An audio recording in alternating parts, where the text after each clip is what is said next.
teachers and principals are facing the issue. Mental health and emotional health in a post-pandemic scenario. I think I will start by saying, and I empathize, understand, because I'm a parent of a child who's in the 9th standard, going to the 10th standard next year in an ICSE school. So I totally understand what everything that is going through. Children in COVID, according to me, have aged physically by 1 year, 2 years, mentally by 10 years. If you look at 9 standards, they become like 11th and 12th standards. If you look at 10 standards, they become like degree college students. If you look at 5th and 6th standards, they become like 8th and 9th standards. Their level of knowledge has increased exponentially, courtesy access to the internet. They know more than we ever knew about life, love, relationships, video games, sexuality and everything else post the pandemic. When you speak to them, you come to know that they're so well read. And I'm saying this because I work in schools. I visit schools, I conduct workshops with students. I'm a visiting school psychiatrist in certain schools in Mumbai. And when I've interacted with students right from 1st standard to the 10th standard, in some schools up to the 12th standard, you realize the change that has come in the last 2 years. Mental health issues were always there. They also increased. I think we all will agree that COVID has changed us, influenced us, modified us in different ways. We've had some good experiences, some not so good experiences, some bad experiences. Unknown people have helped us, known people have left us, and we've learned that there's more to life than just our work, because COVID taught us that life is uncertain. I'm going to share with you anecdotes of what children tell me, and that speaks volumes of what they know. Around 2 weeks ago, I was called to school to take a lecture for 10th standard students on exam stress, and they will be facing their prelims and other things. And I had this young boy, the 10th, who got up and told me, when we're in the 10th standard, why is it that every day our parents remind us that we're in the 10th standard? It says every morning I get up, they tell me you're in the 10th standard. He says, I know I'm in the 10th standard. I was in the 8th, I was in the 9th, now I've gone to the 10th. But he says, when I get down from the lift also, he says, the uncle will say, oh, 10th, how is it going, how are your studies going? Saying, they're so, I tell them, you give my exam, you're so worried about it. But everyone is reminding me I'm in the 10th. He says, I feel my parents are also giving the exam with me. And the problem is, we focus on the 10th. I get many people who come to my clinic now at this period, November, December, January, with a child appearing in February. And they tell me he has mental health issues, do something. There's very little we can do in the next 1 month or 1.5 months. They waited all this while to seek help, and they say, and even when I tell them he's not doing very well, the only thing parents tell me, so somehow let him finish the exam. After that, you start the treatment. Get him okay to finish the exam. This is what is the parental concept of mental health. That whereas all these years, we've always been screaming and telling people that your child's mental health is far more important than their marks. I remember when I tell a parent, let him not give the terminal exam. Parents say, how can he not give an exam? I said, it's okay. We'll give a letter to the school, we'll talk to the principal. There's no need to give an exam. If he's so anxious, so worried, so depressed, feels life is not worth living, his exam is not important. But they say, no, we feel, let him go and sit, let him write whatever he can. But if he goes and sits, probably he will deteriorate. It's important that we not allow him to give the exam. Another thing which I get a lot of children today who come who are very well read because of their online online exposure and they tell me, sir, I think I have anxiety, sir, I think I have depression. And a lot of people feel that children are throwing these terms because they know about these terms from their online exposure. No, they actually understand what anxiety is, they actually understand what depression is. I've had a child who came and told me, I have attention deficit hyperactivity disorder, and I said, how did you diagnose it? He said, I went to 5 sites, gave 5 tests, and all have come positive. The anxiety test didn't come positive. And he said, I'm telling you, I need medication for my ADHD. It is very severe. But my parents will say, don't give medication. And I'm not an adult, so I can't decide for myself.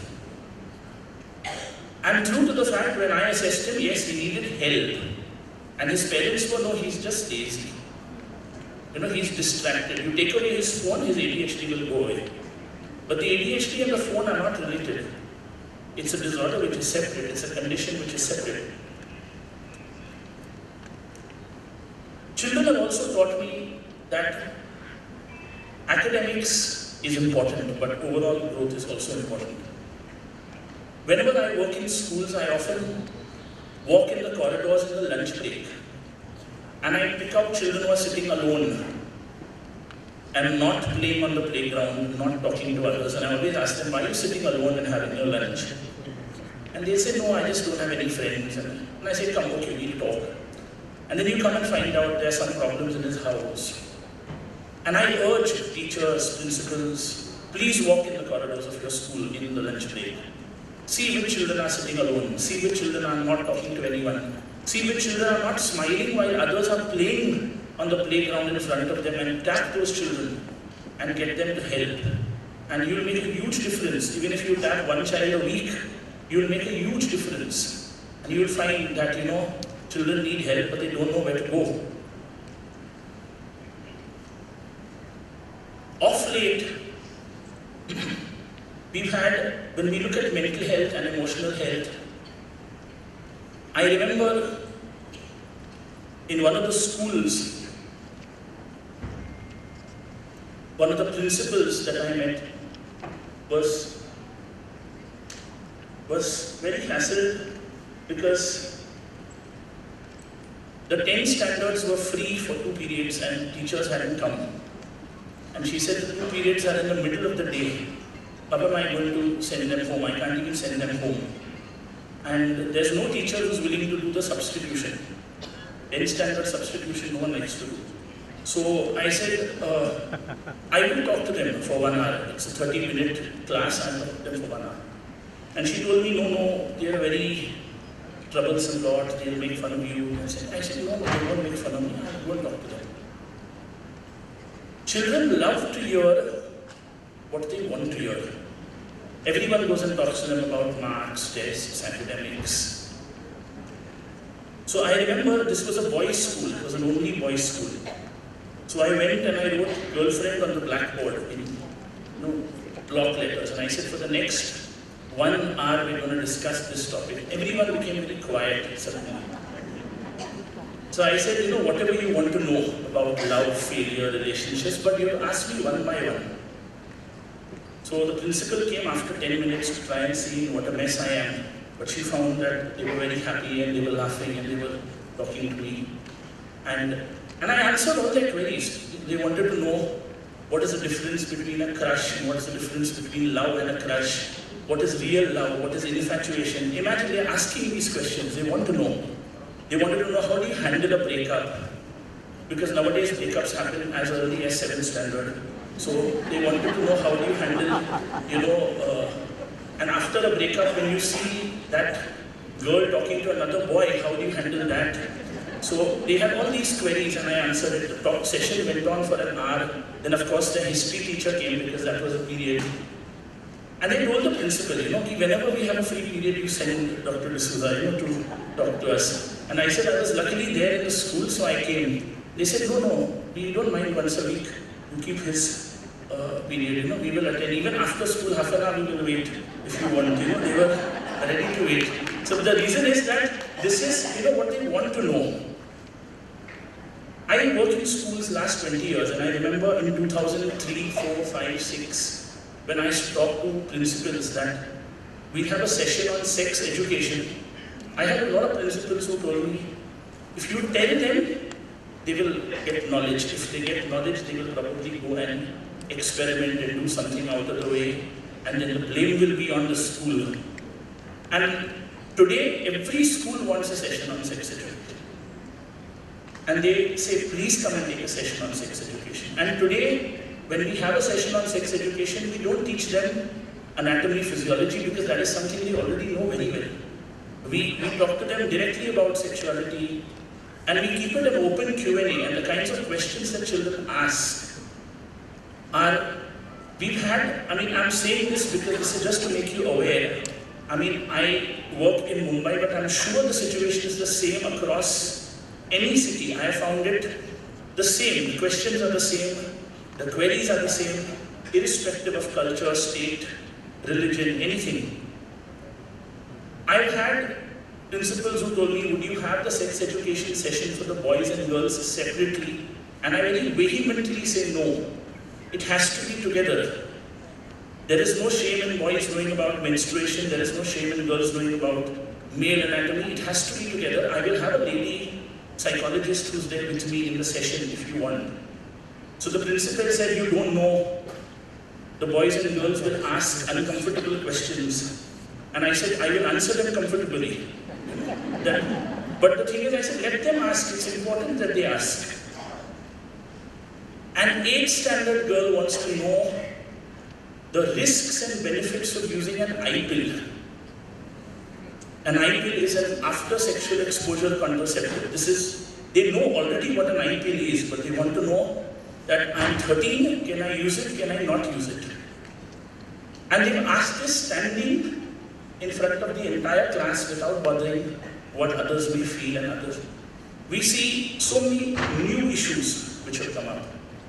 I'm sure you get children who speak about LGBTQ plus issues and they come up with those things. They come up with gender-related issues. And it becomes difficult at times for the school to handle it. But we need to address this. We cannot tell children, love is bad for you, focus on your studies. We have to teach them how to handle it. It's going to happen. I always remember a parent came to my clinic and said that I sent my daughter to a convent school, which is an ICSE school. And it's a very strict school and she won't fall in love because I've sent her there. And I said, God is very kind. He always makes a boys' school nearby. And they both leave at the same time, invariably. So I said, what doesn't happen inside the school happens outside the school. So it doesn't matter whether you go to a co-ed school or whether you go to an only boys or only girls school. These are natural emotions which will happen. And you can't say my daughter will never fall in love. I said, if I want her to fall in love, it's very important that she falls in love and experiences these things. My son is in the 9th standard in an ICSE school, and unfortunately, I visit his school as a psychiatrist. But I visit the primary because he's in the secondary, so that there's no bias. When he was in this primary, I was in the secondary. So we would never cross paths, but he knew somewhere or the other my dad comes, so I got to behave myself. And he very often, and he's the head boy of his school, so now this is a question which a head boy asked. He said, if my friends do something wrong, and I'm the head boy, should I complain, should I not complain? Should I value my head boy post more, or should I value my friendship more? And I told him, if you're his friend and if he's done something wrong, then you ought to correct him either way. And if he still doesn't respect you, fine, so be it. And he says that ever since I've become a head boy, not all my friends talk to me the same. Some of them are, not so friendly with me anymore. So I said, it's a question of 1 year. You finish, then they'll all talk to you again. Don't worry. So these things happen. He also came and told me that in his class there are so-called couples. Then in his class there are, the fun they make about subjects, teachers, the kind of conversations they have. And you learn that children are aware. They are very, very aware. Children know about cryptocurrency and how to invest in cryptocurrency. Something which we know but we're a little scared to invest in. Children know about politics, children know about economics, children know about many things that we never knew. I always tell parents, and I think this is a very common problem, that as principals, when you talk to parents, please address this. I had a child who came to me, 9th standard girl, and she said, when I come home after giving an exam in my school, and I get 18 out of 20 in my chemistry paper, I come home and I tell my mom I've got 18 out of 20. The first question she asks me, who got full? Did anyone get 19? What marks did your friends get? And God forbid they got more than me. Then she told me, you're not focusing.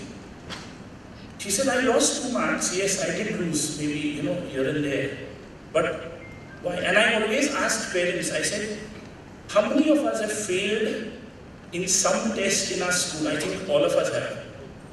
Some maths test, some chemistry test. Who asks us today that, why did you get only 35 out of 100 in Hindi in your first terminal exam in the 7th standard? No one asks. No one asks, but still we put so much of emphasis on those marks. And it starts at a nursery level. Mental health starts at a preschool level. I remember I visited a school where the principal had called me to give a talk, and there was some interview kind of thing for nursery admission which was going on. And I was made to wait outside, and there was this whole group of nice small children who were waiting outside. And they told me that, and the child didn't know why he's come. He was just probably woken up and brought for the interview. And the mother told him, when you go in, you better answer everything properly. And the child was, yes, he was nodding like that. And I was wondering whether he even followed what the mother said. And I was called in, and the child was also sent in at the same time, because my job was only 5 minutes. And I was sitting, and the principal was talking to the child. And the child's name I very well remember was Shubham Gupta. And the mother started, he sees TV, he does this, he's very knowledgeable, he's very talkative, he's very nice. And the principal said, yeah, don't worry, we will see. So and he says that he knows even who the father of the nation is. So she told him, beta, tell the principal who the father of the nation is. And he said, Vikas Gupta, that was his dad's name. And the mother was really, not Vikas Gupta, it's Gandhiji. And the thing is, when I started laughing, I couldn't control my laughter. And of course, the principal said, it's fine, madam, don't get hassled, it's absolutely fine. It's not going to deter his admission, or it's not going to, do anything, it's absolutely fine. This is the kind of pressure we put on children. When the guest comes, come, say your poem, He doesn't want to say the poem. No, but still they want to show, he knows the poem by heart. Why should he say? He doesn't even know that uncle who's come. But why should he say? And that uncle is forced to listen to it, so he doesn't want to listen to it. And he will, have to say very good, And then if that uncle says very good, say one more poem, you make him listen, So invariably that happens, This is our whole mentality, that we want to show that our children know.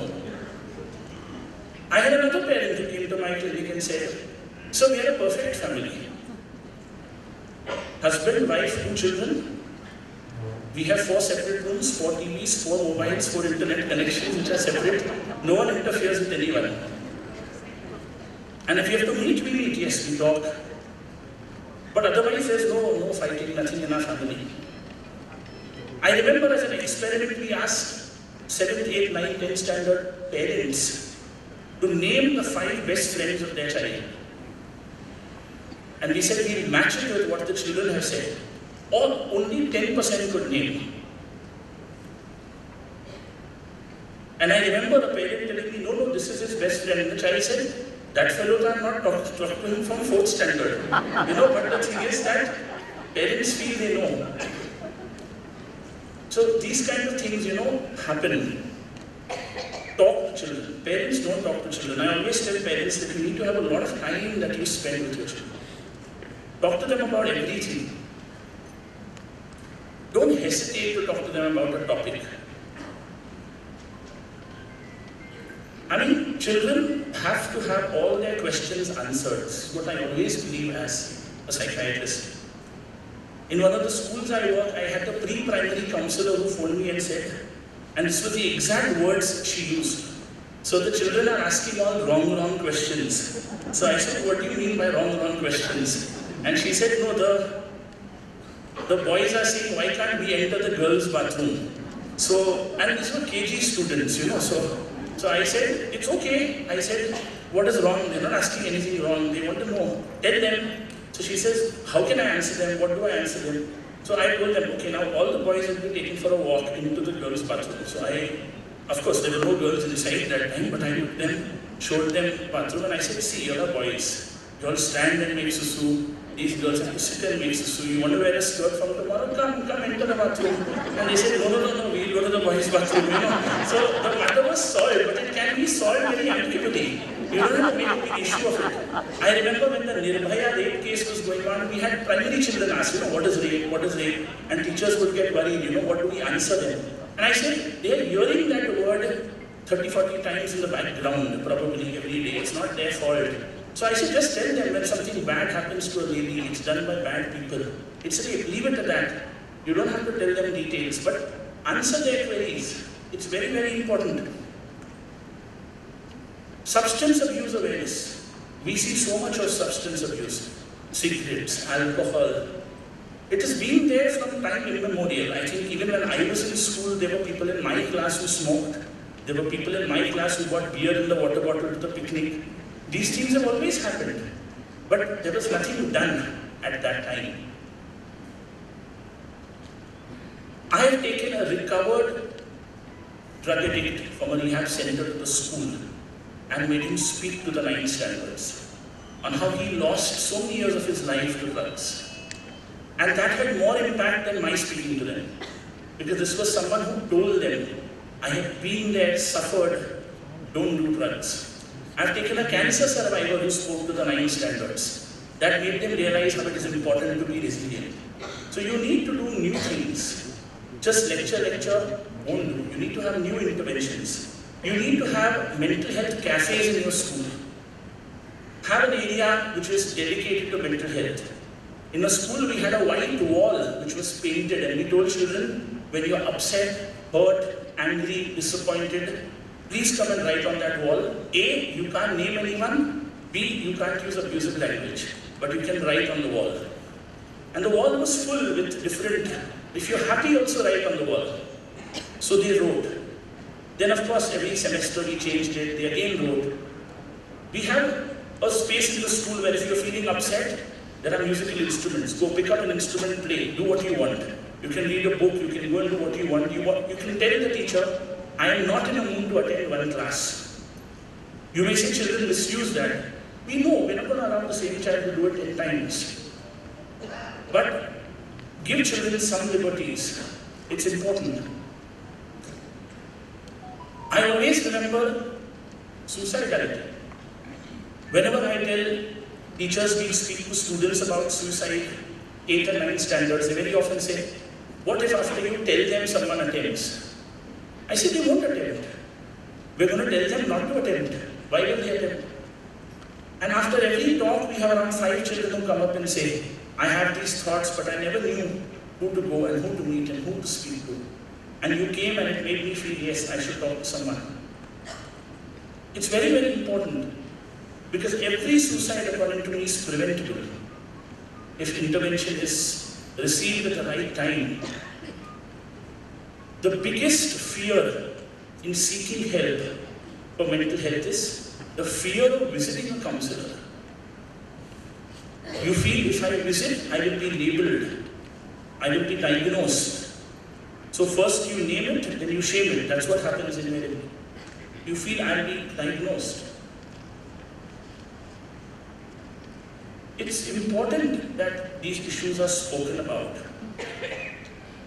Let's not shy away from mental health, particularly in a post pandemic era, it's very important that we speak about these issues.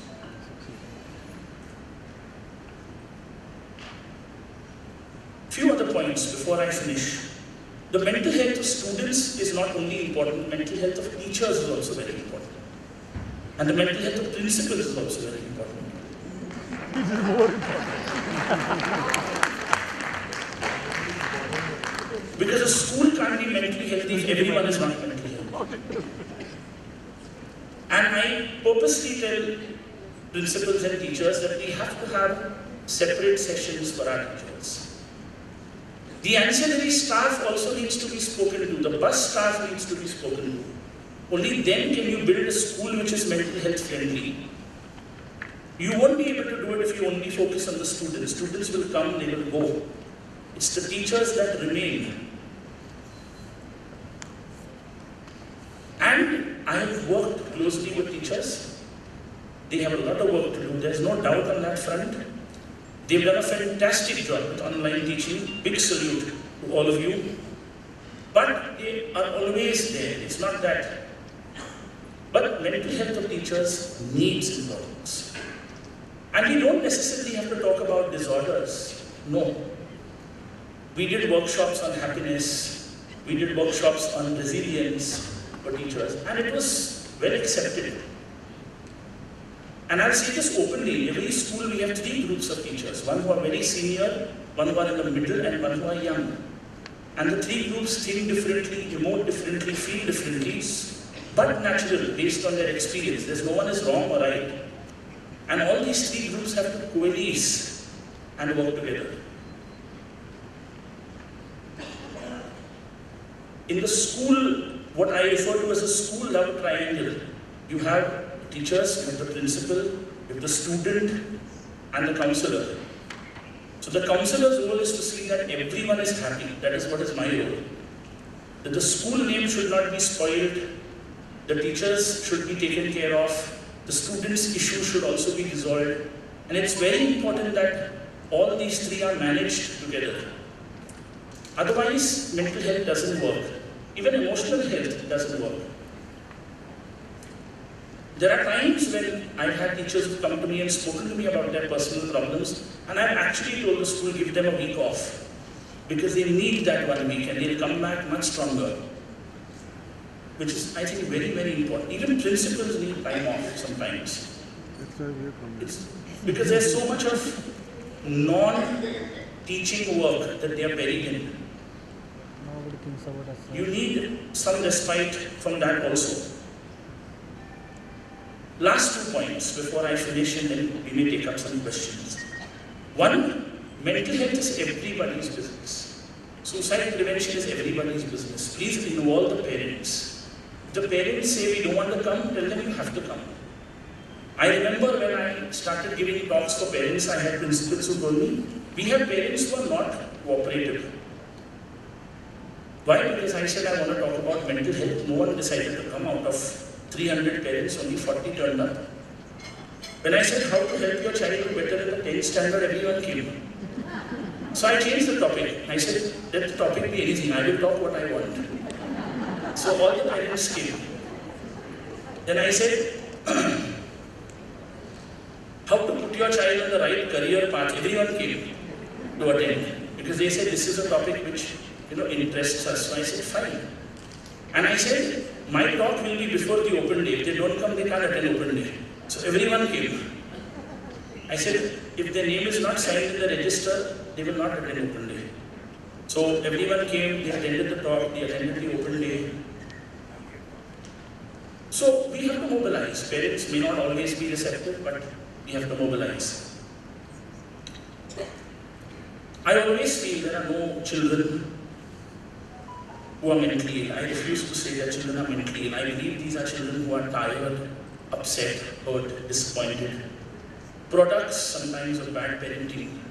Products sometimes of dysfunctional families. Products sometimes of loneliness, of not being able to be heard. And that is why they need help. I've seen the most aggressive children, when you talk to them, they speak.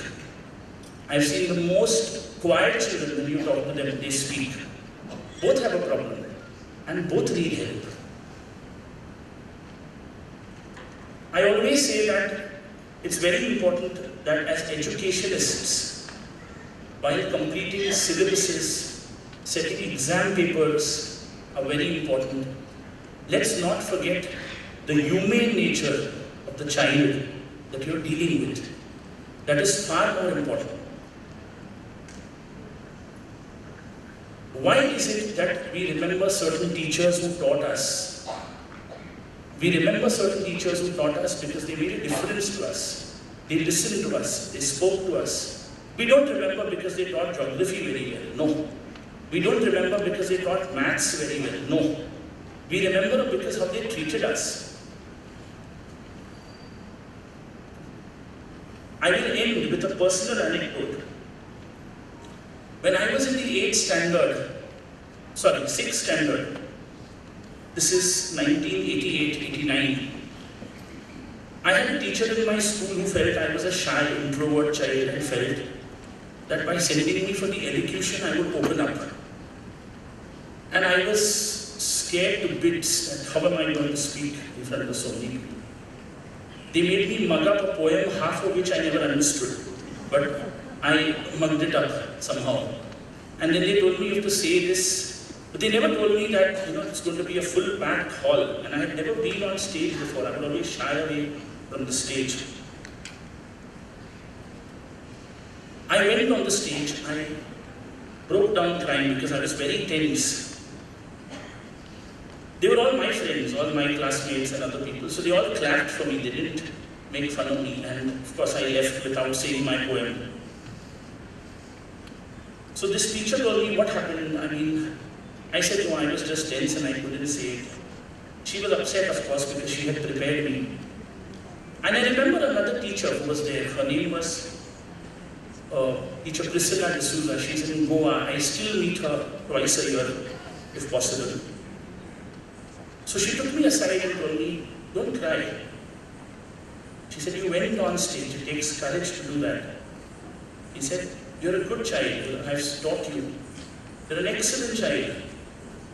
One day you will talk and everyone will listen, he told me. So, and the thing is, whenever I go on stage, I always remember her because I said, she just told me that. She didn't make me do anything. She just told me that, and I never went on stage till my 10th standard. It's only when I became a doctor, I started talking to patients, I started taking lectures. Then I realized, yes, I can talk on stage with ease. But that is what difference a teacher makes. We had another teacher by the name of Finton Lewis in our school. He passed away due to cancer some months back. He was our maths teacher. And he was the only maths teacher I had met who taught us maths without a textbook. He told us, no one will open a textbook, no one will open a notebook, you will only listen to what I am telling you. He would remember the sums by heart. How he would remember it, I don't know. And he would, write the sums on the board, write solutions on the board, and he would teach us. And he would always make the weakest students in maths come and solve the sums on the board. And we would all be eager, sir, we want to come, and he would say, you're not good. I know you're not good. Teach him. He's the weak child. And I know we taught other students. He told us always teach other students. And I think teachers like this make a difference. And when sir, he left our school in the 9th standard, and I'm ending now, he left our school in the 9th standard, we were very upset because he never told any one of us he's leaving. He went off to his native place and he decided to probably do something else. He taught us for 2/3 of the year and left, and then we had a new teacher. We all submitted our 9th standard second unit test paper blank, maths paper, in anger against him. The principal at that time was a priest. He phoned him and told him, this is what has happened. And I know those times we didn't have Zoom calls, we didn't have internet connections. From wherever he was, he came back and he told the principal, I will finish what I have started. And he finished. He came back for 3 months, taught us. The new teacher would also remain in the class when he was teaching. He didn't take a salary for those 3 months. He decided to teach us. And in the end, he said, exam papers will be corrected by this new teacher. I won't be checking them. And he left. When we finished our exam papers, we were handing it over to the teachers, and I know all of us told her, you need to check it. It's full, And she said, you mean all of you are getting full? Yes, it was the only year that 9th we got 100 out of 100, all of us in maths, courtesy a teacher. So the teacher does not know the extent to which his influence lies. Let's work to make India mental health friendly. Thank you.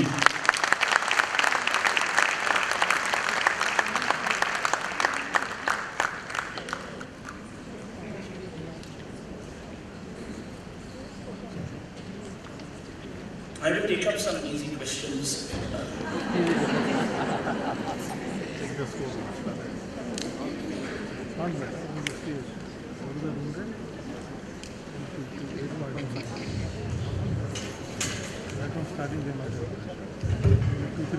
Good afternoon.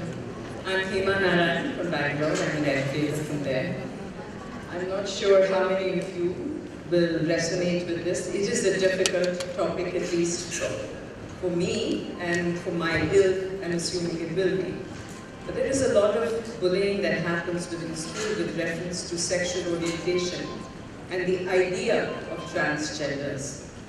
And we're still not equipped ourselves in terms of how you approach this, how you disseminate the idea, and how you resolve it if it needs to be, because the big stumbling block here are the parents, whom we refuse to acknowledge what they think is influence sometimes, and they actually think something like this can be cured. Okay. So, answering both the questions, one is, this calls for something to be done where the teachers are oriented about LGBTQ+, the terms, what the terms are, what they mean, the correct words to be used when addressing this. So this is one aspect. It's also very important that the class is spoken to. So 8, 9, 10s are usually spoken to about this, because we get a lot of children who come to us and say, I feel I'm gay, I feel I'm lesbian, I feel I'm bisexual. And I very often tell them that you're 13, 14, 15 now. We'll wait till you're 18, 19, 20. There's nothing wrong in being what you are, but we'll wait and see how things take you. They very often want to come out into the open and proclaim that they're that way, and I always tell them, wait. I said there's nothing wrong in what you're feeling, but wait, don't be in a hurry to proclaim. When it comes to parents, I also tell parents that they're at a stage in their sexual development where they're experimenting. So you can have children who feel this way. Wait till he's 18, 19, 20. I also orient them that this is all acceptable, it is now absolutely fine, and this is something that we have to live with, we have to agree. Of course, some parents take time, it's always going to take time for them to accept. But coming from a doctor, maybe they do listen, they do understand. And I generally talk to the parent who's more approachable. So I asked the child, who would be more open to listen to you? The mother or the father? And he said, I think my mom will be more open. And then I call the mom alone and I talk to her and I explain to her. Apart from this, I think bullying, there are two aspects to it. One is having something about bullying in general is very important. So in schools where we work, we have sessions across the year which we call bully proofing your school. So we say no one should engage in any kind of bullying. We also have sessions on body shaming where we put up terms which are derogatory and tell people that this is what you use and this is how you would feel. And I think once you start the process and you do it over time, it does make at least 70–80% of a difference. Good afternoon, sir. I'm Sushila from Vishwavidya School, Bangalore again. With regard to mental health, that's something what we are looking into today. I think mostly now the teachers and the principals or the parents should be aware about the neuroscience aspect, where in neuroplasticity, I think that awareness is to be given, where we can make the children and others aware. It's not something which is static or permanent always. there will be change which comes in, where when we trained our teachers under the psychiatrists and the psychologists who even spoke to them, they understood about how dose helps in the classroom. All the four hormones what we speak, the dopamine, oxytocin, serotonin and endorphins. When we make a conducive environment, how that helps in maintaining the mental health of both the teacher and the student. I think this is somewhere where we expect support of the mental health department into the classroom setting to create that awareness among the teachers, like how they are supposed to be happy and create that environment for the child to be happy again. Okay, so generally what happens is, this is a topic where we address, if the school wants, we tell them we can organize something like Know Your Brain Week. And in that week, all these issues are sort of addressed, posters, different things which are put up.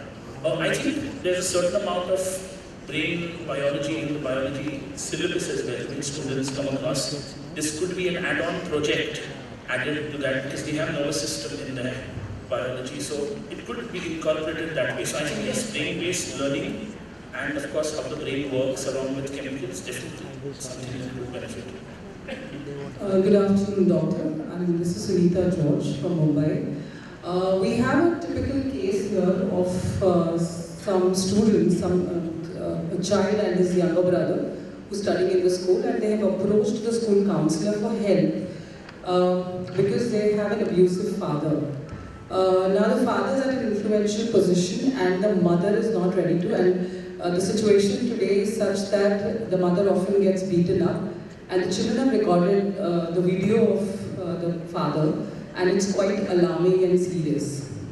Now when this came to my counselor and my counselor approached, we sought the help of our lawyer also as to what extent the school can get involved, and the lawyer suggested or advised that we should ask the mother to take a stand. Now the mother is not ready to take a stand, but the situation is getting worse for these children, and they're living in a constant threat right now, because the videos which they have shared, I have not seen, but what the counselor has shared with me are very, very alarming. So what are there any agencies which we can reach out to, or the child can reach out to, because it's a grade 11 student and his younger brother. So can they reach out to, because the mother is not ready to take up, all the father is very politically influential. Okay, so we've had cases like this where we've had a parent who's highly influential. But in such cases, I think sometimes what happens is that the mother just uses it because she cannot get out of that relationship or has to be there. Now in such cases, if the children are fairly brave, then I normally advise a school two things. One is, if you are aware of the abuse, it's your duty to report at least to the police from the POCSO point of view. You cannot not report. So that is one. Second, your lawyer could speak to child welfare agencies and get them involved and make them handle it. The first step is removing the children and the mother from that environment. That's the first thing that is, I think, very important. And I think there are a large number of NGOs who do it. There are NGOs like Majlis that work with women, you could approach them. There are a lot of child welfare NGOs. There's Arpan, that's an NGO that works with child sexual abuse, that could help. And they will definitely go out of their way. And I don't think influential or non-influential matters to them. So they'll be more than happy to help out. So you'll have to contact them. You'll have to have a large number of adults behind you who are ready to help, wherein the father may feel that he can't do much. It's only then that you can bring him to the table to speak. Good afternoon. I'm Priya Venugopal from Thrissur. And my question is similar to what was asked earlier. If the perpetrator of the harm is the parent itself, it could be physical abuse or sexual abuse even, what is the next step that the school can take without causing harm to the children, because they're going back home until a step is taken? So one here is, if you know one parent is the probable abuser, it's important that you call the other parent and inform. That's the first thing. The other parent knows. Yeah, so you need to speak to the other parent. You also need to inform the other parent that we're going to move legally with law and order here, because protecting the children is our responsibility. Always remember, within POCSO, if you know there's any kind of abuse, even sexual or otherwise, not reporting goes to the principal as a crime. So, you cannot say the counselor knew, I didn't know. I mean, so it's important that you file a complaint. Now, whether the police follows up that complaint, the parents tell the police we don't want to follow it up, that's totally their prerogative. You can't do much there. So I think you need to do that. And I think what's very important is that you need to explain to the mother if she's not able to stand. If she's not able to stand up, and for her rights, then you'll have to involve maybe NGO groups that will stand for her. Because there are limits to what you can do. Good afternoon, Doctor. Yes. It was a nice talk, and we all learned a lot. Thank you so much. The problem that I come from a small town, Raurkela in Odisha, and the type of questions that you are discussing, that children in Mumbai ask, I'm sure in small towns also children ask the same questions. But the problem in small towns is we don't have experts to deal, and most of the times they come and ask their teachers, who are actually not well informed. Is there a book of reference where the questions that children normally ask and how to answer them is there? If there is not, I would please request you to write such book which can be used by the teachers. Sure, I will definitely do that. I mean, I would love to do that. And I think I'm writing a book currently on suicide prevention in schools, which I think is very, very important. So, because we've seen a spate of it happen in Mumbai, and that's something which is very close to my heart. But this is something I will definitely take up. And I think what's also very important is that, I know as a person physically I may not be able to go everywhere, but if you feel that you would want me to talk to your teachers, let me know. We do it online. Okay? I'm not an expensive speaker, okay? So don't worry at all. Okay? I'm being very clear. Money is not the issue. We want school mental health to happen. Thank you. Yeah. So just one last question. I'm very thankful for that question. This is about the mental health issues that are cropping up in very tiny children, kindergarten, and especially when they step into grade 1. How do we handle the situation post the pandemic? Because the trouble right now is not just the children themselves and the issues that they're dealing with and the whole system that they have at home. So, any tips that you want to give us? This has to be specific to communication.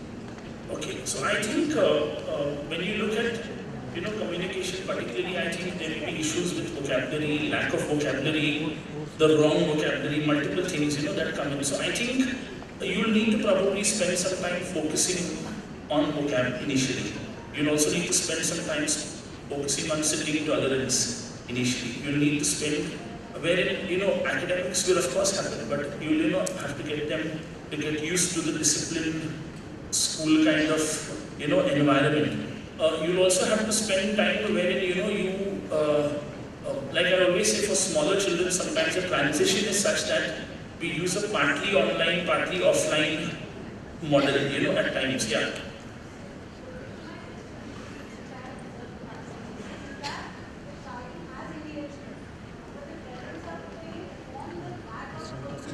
Yeah. No. So we've had a lot of children who have hyperactivity and parents don't accept it at a young age. It's very understandable. They blame all sorts of things except the disorder. And so I think, see what happens is when younger children come to me, I always tell them that he's hyperactive. But he doesn't have ADHD. I tell them he's hyperactive. For now, let's look at it that way. We'll diagnose ADHD at 7.5 if he has. But right now, put him into swimming, put him into physical activity, put him into dancing, put him into some kind of physical activity which will channelize his energy from a hyperactivity perspective. I also tell parents that screen time has to come down. I also tell them sleep has to be regulated. So all these factors done together over a period of 6 months, you will see some change. But I know it is very difficult at times. Yeah. Thank you, sir.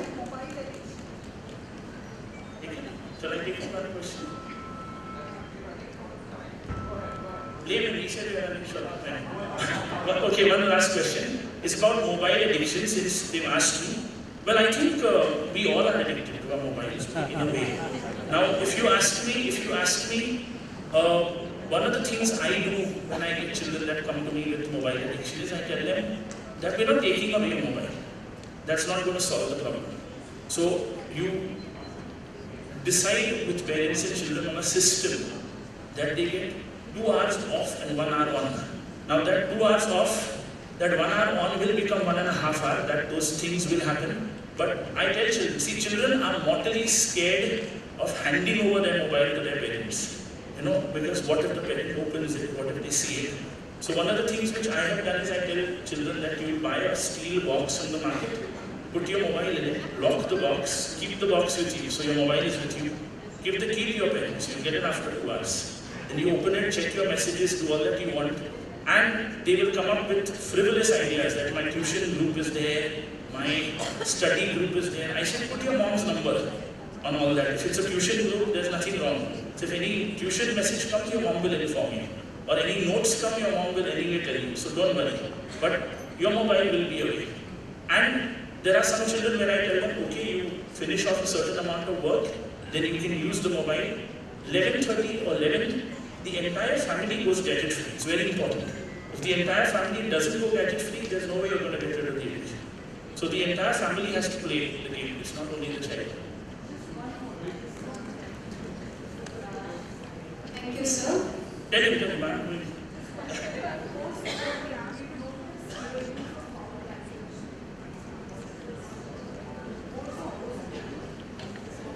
Yeah. So I think, see, foul language use has always been there. In COVID, it was just that it's become more because of the freedom.